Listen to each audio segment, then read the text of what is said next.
a New Year's video, and yeah, it is middle of January. Whoops. Although the timing kind of works because for those of you who've bothered making New Year's resolutions this year, if you haven't already fallen off the wagon, I'm sure that things are starting to look a little dull. And that is precisely why I didn't bother with New Year's resolutions at all this year. Now, it's not like New Year's resolutions are not good for you, especially if you were actually being realistic with them and breaking them down into more manageable goals. The problem is, a lot of it is you doing stuff that is good for you in the long run, but you never really enjoy doing at all. Because if you enjoyed eating salads pretty much every day of the week, you would have been doing that last year. If you enjoyed going to the gym every day, you wouldn't have had to wait until the start of the new year to tell yourself to do it. So we always go through this cycle of New Year's resolutions, hating our New Year's resolutions, stopping them because we hate them, and then feeling bad about it. So I thought that instead of forcing myself into that position, I would sort of do it a little bit non-committally by looking at things that I'm excited to try in the new year. So you might notice as I go through this short list that a lot of these are kind of similar to typical New Year's resolutions, but the difference is that I'm going to be trying to achieve that same end goal by doing things that I genuinely enjoy and are making me happy as I'm doing them. So let's start. So thing number one on this list is I'm super excited to just try out a bunch of new products. Now this sounds very materialistic and vain, but the truth is that new things and buying new things makes me happy.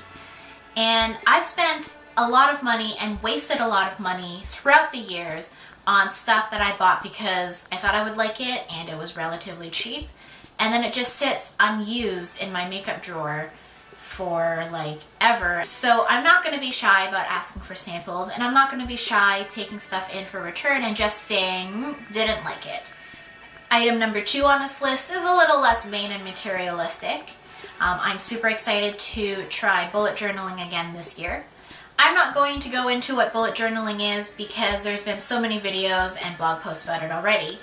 But yeah, I did it for a few months last year, really enjoyed it. It was just such a relief to be able to like brain dump onto a notebook. Any thoughts, any reminders, I could just jot it down when I think of it, put that thought away, focus on what I'm doing, and then come back to it later. Was that I did fall a little bit off the wagon because I focused too much on what it looked like. I was just caught up in like the aesthetic of it, and also my notebook bugged me a little. That's another story. But yeah, this year I bought myself a new notebook that I love. Sounds super nerdy, but it's a great notebook, so yeah. I've also decided to stick to a more minimalistic kind of look to things, and it's visually appealing to me. It's not too much effort, so I'm really excited to start putting that to use. Number 3 is kind of like an exercising New Year's resolutions, but it's totally not.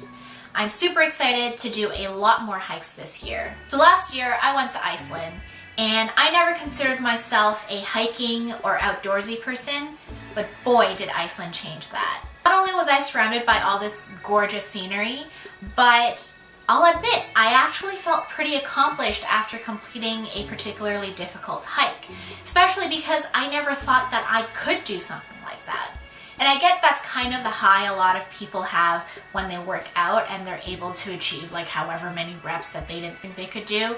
But to me, working out at the gym is very monotonous, whereas I enjoy having like a foreseeable goal. I'm an instant gratification type of person, so if I'm not starting to see like that I'm achieving the goal that I'm setting out pretty soon, I start to lose interest. And with activities like bouldering, which I took up after coming back from Iceland, and hiking, it seems like that goal is a lot more reachable. It is Canada's 150th birthday this year, so Parks Canada is celebrating by offering a free Discovery Pass to gain you entry into national parks and heritage sites. Now, Ontario doesn't have the mountainous, volcanic, and waterfall-y scenery of Iceland, but we've got some pretty nice national parks, and this is all scenery that I have not really exposed myself to that much. So this year I'm really excited to go on these adventures. Also really excited to be able to bring my dog along now that she's pretty well trained off leash.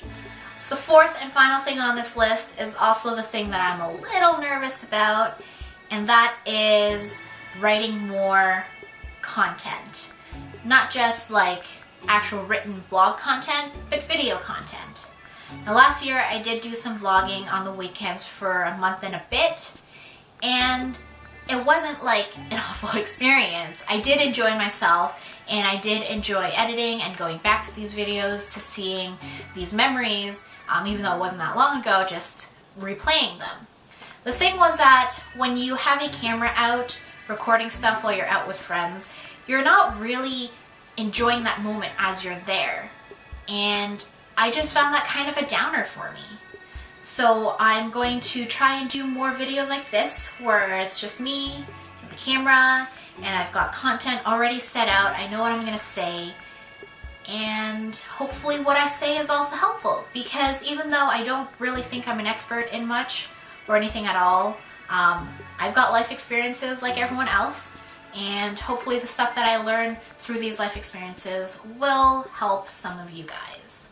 And on that note, I hope this video was also kind of helpful in showing you a new way to approach the daunting thing that is New Year's resolutions. Our lives are already filled with things that we have to do that we just don't enjoy. So why add to it? Even though something might be good for you in the long run, if you're miserable while you're doing it, that's not good for you mentally. And mental health is just as important as everything else. So yeah, endeavor to be more active and eat better. Make food that you enjoy. Go and do sports and activities that you love. And yeah, I don't know how to end videos, so this is gonna be how it's gonna end. See ya!